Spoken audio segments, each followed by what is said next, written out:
Good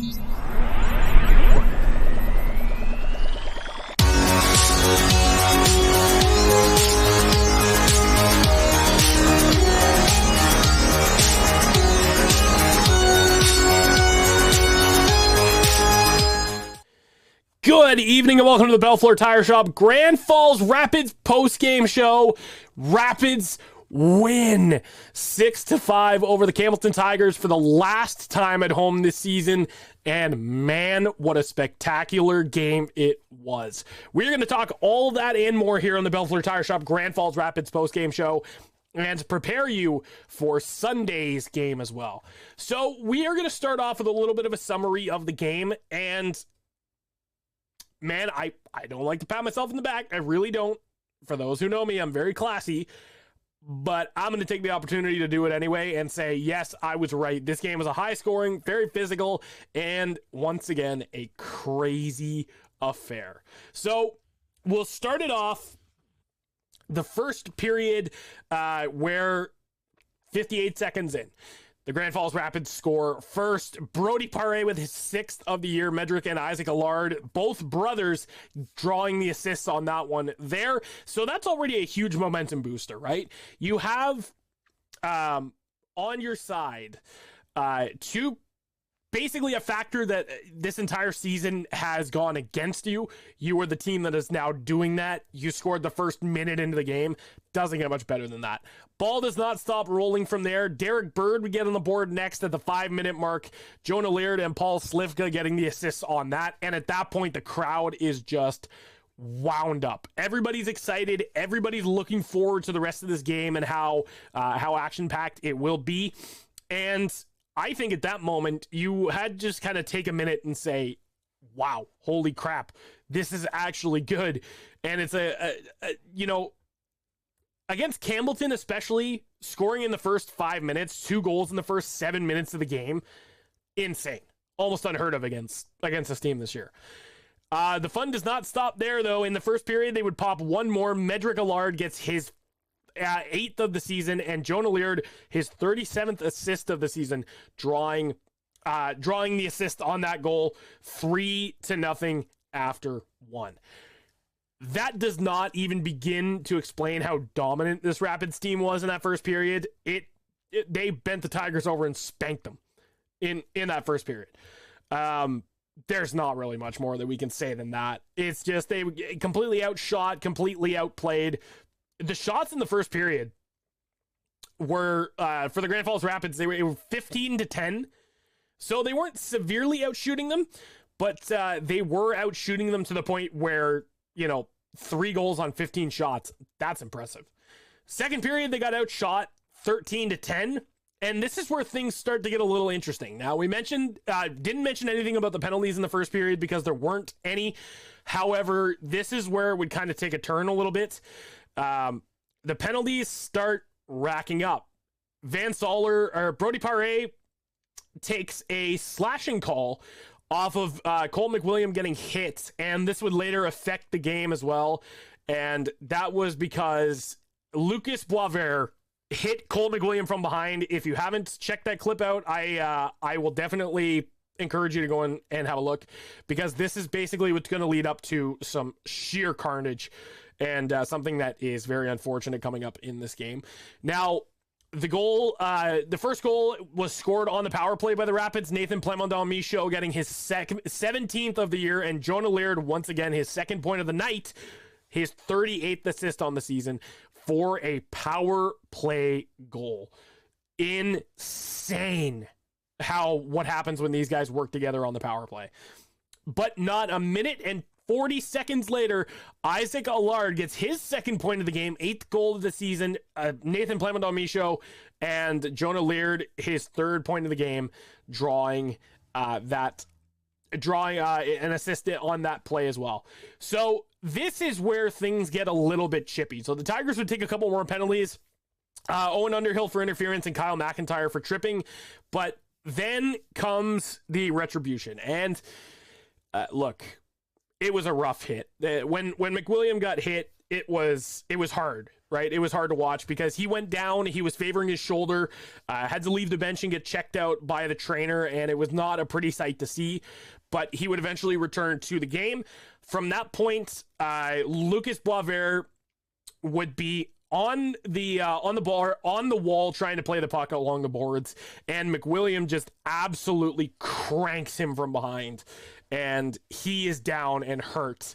Now, this would eventually lead to Cole McWilliam. He not only got 2 minutes for checking from behind, but he also got a game of misconduct, and they would get into a fight as a result. So Boisvert is now out of the game with 5 in a game for fighting, and McWilliam, in addition to his game misconduct from checking from behind, he gets a 5 in a game as well.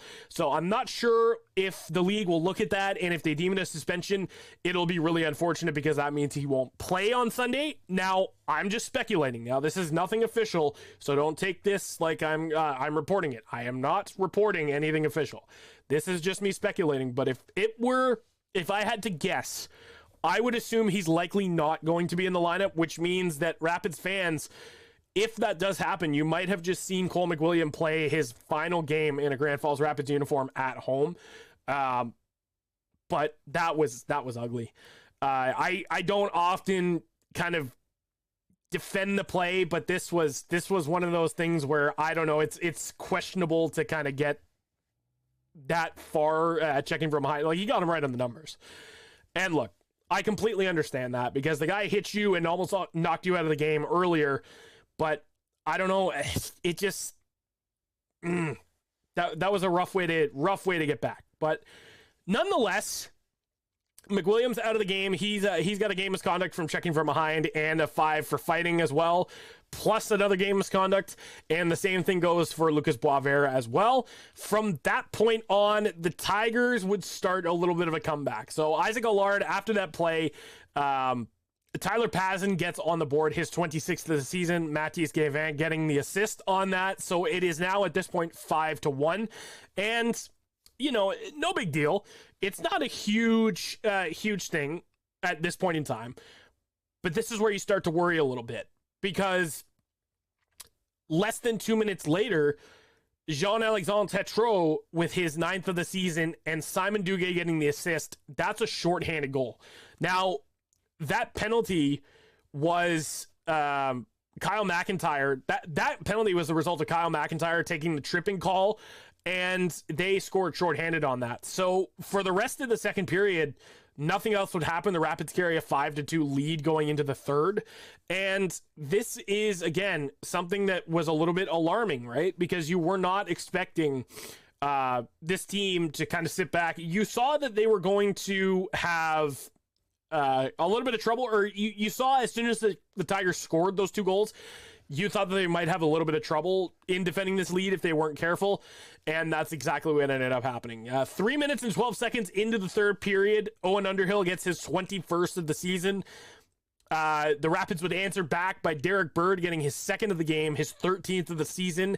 Yes, that was fantastic. I'm gonna see if I can find the clip for you. If I can, I will show you, but if not, I would implore you to go and check it out yourself. From that point, then things start to get a little scary. So obviously the Rapids would be up 6-3 at this point, but 10 minutes later, Owen Underhill gets his 22nd of the season. The Tigers are now up 6-4, and this sends the crowd into a little bit of a panic, because now you have a 2-goal game that potentially the Tigers could come back and get something started. So again, a minute and 3 seconds later, Matthias Gavin gets his turn in the spotlight, and it's 6-5. At this point, I don't think I've ever seen so many Rapids fans biting their nails as much as I have tonight. It was incredible. But I myself was almost losing it, to be honest with you, because this, again, was an example of how they almost collapsed. And, talking to the guys after the game, they said, we know we need to be better, but that's the beauty of this as well, is that they put on an entertaining game. And yes, they almost lost it, but the important thing is, with a minute and 30 seconds left, they didn't falter. They didn't let the puck go in the back of the net. They didn't let the Tigers tie this game up, and they stood tall, fended them off, and got the win. So that's the most important thing here, is they ended up getting the win. here tonight. Brody Paré with a goal. The last week's Rapids Heat Index player of the week. Owen Underhill, the second star of the game with 2 goals, and Jonah Laird with 4 assists this game. He had a 4-point game for himself, bringing his total points up to 64 on the season. Incredible. Man, takeaways from this game. I think it was a strong first period, just overwhelmingly strong first period. It was just amazing. Second period, they came out and they started to crack a little bit. Obviously, with the Tigers scoring 2, they were up 4-2 at that, or 5-2 at that point. You saw a little bit of faltering towards the end of the second period. And then the third, I think, arguably was their weakest, with the fact that they almost blew it, but they pulled out just enough, with just enough time left, that they were able to come back and get the win. Overall, it was very solid. Do they need to play better defensively? Absolutely. Going into the game against West Kent on Sunday, it's not going to get any easier. It's going to be hard. It's going to be tough. It's going to be difficult. You do not want to be playing the way that you played in the third period tonight like you do on Sunday against West Kent. You will get eaten alive. But aside from that third period, they made a lot of really great plays, and I'm super pleased with how this game turned out. The Rapids end up getting the win 6-5 in a very close fashion against the Campbellton Tigers for the final time at home this season. The Rapids are on the road to face off against them next weekend as well in the final game of the season against the Tigers before heading to Bucktouche to face off against the West Kent Steamers in the last game of the season as well. And then that'll do it for the 2024-25 Grand Falls Rapids season.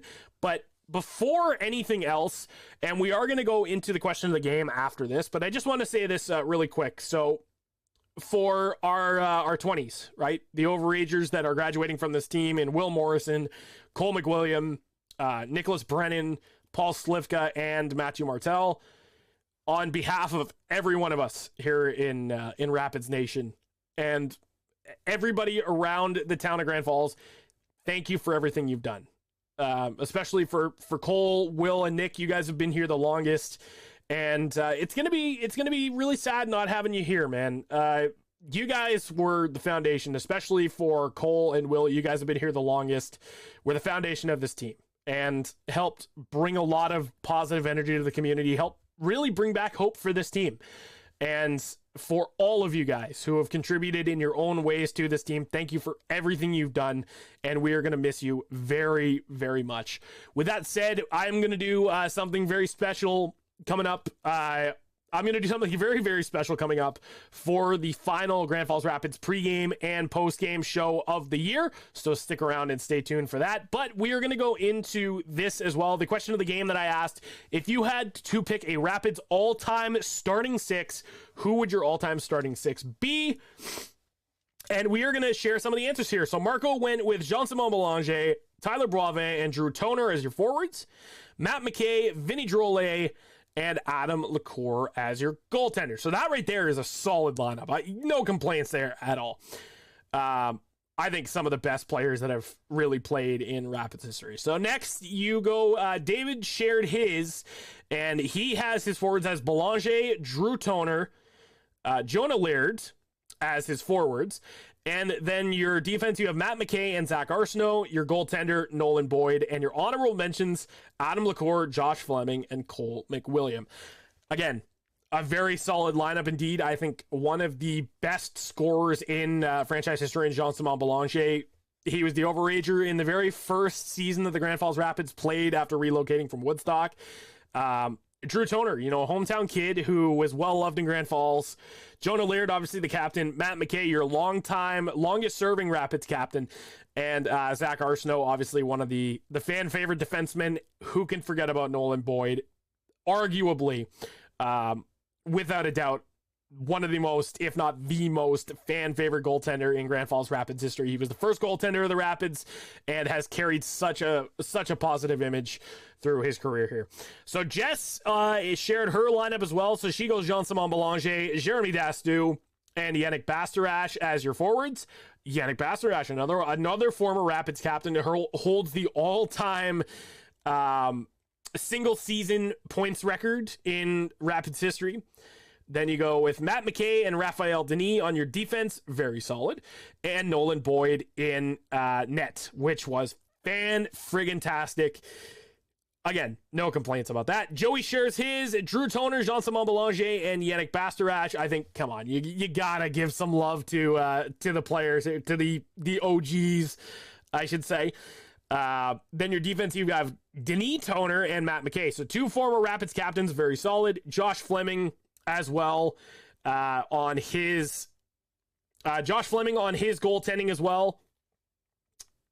And it is, again, just very solid. So then the final all-time Rapids lineup in franchise history, we have former, yes, and he is a legend here, Joel Howe, the former color commentator for the Grand Falls Rapids, shares his lineup, his all-time lineup. This is going to be a very exciting one. I think I'm going to start with his forwards. He has Jean-Simon Belanger, Yannick Bastarache, and Dominic LeBlanc. So those are 3 of the deadliest scorers in Grand Falls Rapids franchise history. So I think that those guys, especially Dominic LeBlanc, despite how things ended with him, obviously last season was a fantastic name to have on this roster and just such a treat to watch. In addition to Yannick Bastarache and Jean-Simon Belanger as well. Now, he's going to go with Matt McKay and Evan Bellamy as his defense. Again, 2 guys who are just such a force on the back end for the Grand Falls Rapids. Matt McKay, we talked about how he's the longest tenured Grand Falls Rapids captain. And Evan Bellamy, a guy who, again, came in and just wreaked havoc every single time on that blue line. Did a fantastic job. It was absolutely tremendous. Came in and just made a huge, huge difference. And then, of course, he's got Nolan Boyd on his lineup as well. So, again, you have something really cool that we decided to do here. And he said, and I will quote this as well, repeatedly, the Rapids have been around long enough that I'd love to see them create something like a Blue Jays level of excellence. You can include former and new players every year and have their photo and stats on the wall in a section of the rink. I agree with this 100%. I think that, the Rapids have been around for almost a decade now, or close to a decade. It's been 7 years. I like Joel's idea a lot. I think that you could put up similar to, or something like a captain's wall or a stars wall, where basically your new, or your leading scorers from that season or your former alumni. That would be a really cool thing to have around the arena. So I agree with that, Joel. I think that's a fantastic idea, and that would be something that I'm sure a lot of you would enjoy as well. Now, with that being said, we are going to call it a night. It is getting very late here, almost 10:30 Atlantic time. The Grand Falls Rapids come away with a close 6-5 win. There's one more game left in the regular season on Sunday, and the West Kent Steamers are back in town. It's going to be a tough game, and one that I'm sure is going to be drawing a lot of excitement, given the fact that what happened the last game. The carnage is far from over. The era is almost at an end, but until then, enjoy the last little bit of this era of Rapids hockey. I'm Tyler Rains, and this has been the Bellefleur Tire Shop Grand Falls Rapids post-game show. And we will see you on Sunday afternoon for the final Bellefleur Tire Grand Falls Rapids pregame and postgame shows of the year.